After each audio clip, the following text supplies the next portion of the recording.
Momentos com Deus, um momento de reflexão para todos os dias. Março 29. Se não há arrependimento. E quanto aos 18 que morreram quando a torre de Siloé caiu sobre eles? Eram mais pecadores que os demais de Jerusalém? Não. E eu volto a lhes dizer, a menos que se arrependam, todos vocês também morrerão. Lucas 13 minutes and 4.5 seconds. Tumultos e revoltas eram a atmosfera em Jerusalém desde que os romanos governavam a cidade. Era o primeiro século, Roma estava no auge de sua paz, tempos de sua grandeza e estabilidade, e a Judéia havia sido anexada há algumas décadas ao Império Imparável. Mas os governos estrangeiros não eram vistos com bons olhos, eram odiados, e em muitas ocasiões houve revoltas que as legiões romanas dispersaram e controlaram.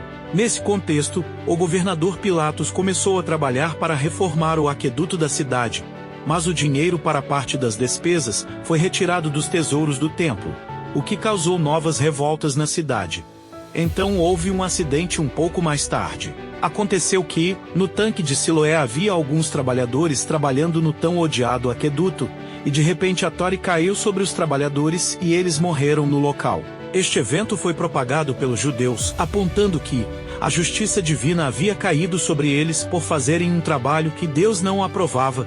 Eles disseram que, porque um pecado foi cometido, Deus os estava punindo. A notícia foi trazida a Jesus, e o Senhor disse-lhes: eles não eram mais culpados do que vocês. Se vocês não se arrependerem, todos perecerão da mesma forma.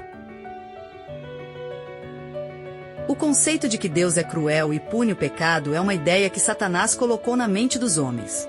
Deste modo, desviou a intenção da misericórdia do Senhor, que nos chama todos os dias ao arrependimento.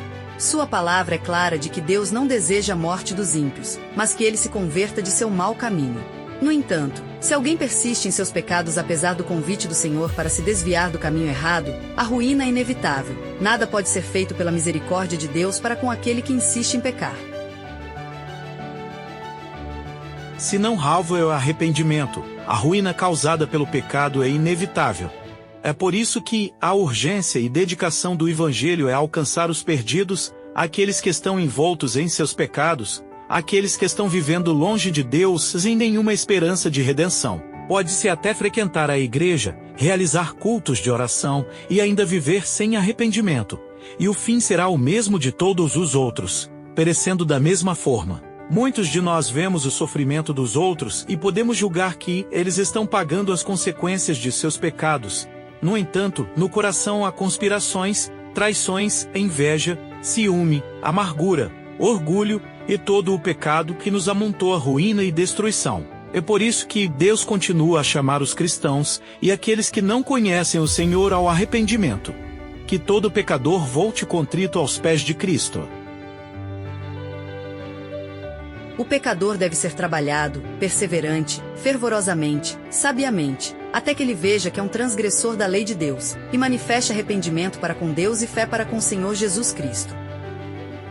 Sem arrependimento não há perdão, nem salvação, e o comerciante celestial que bate à porta do coração para nos oferecer ricos dons de sua graça morrerá para sempre. Portanto, que todo o coração se volte para o Senhor, que sua vida seja examinada, e se entregue sem reservas a Deus, que seja o dia de sábias convicções e propósitos do coração, para que o hóspede celestial possa produzir os frutos do verdadeiro arrependimento. Que o tempo não passe sem que o coração se arrependa e se afaste de seus pecados. Amém. Obrigado por ouvir este áudio. Convidamos você a compartilhar com seus contatos e visitar o site Bible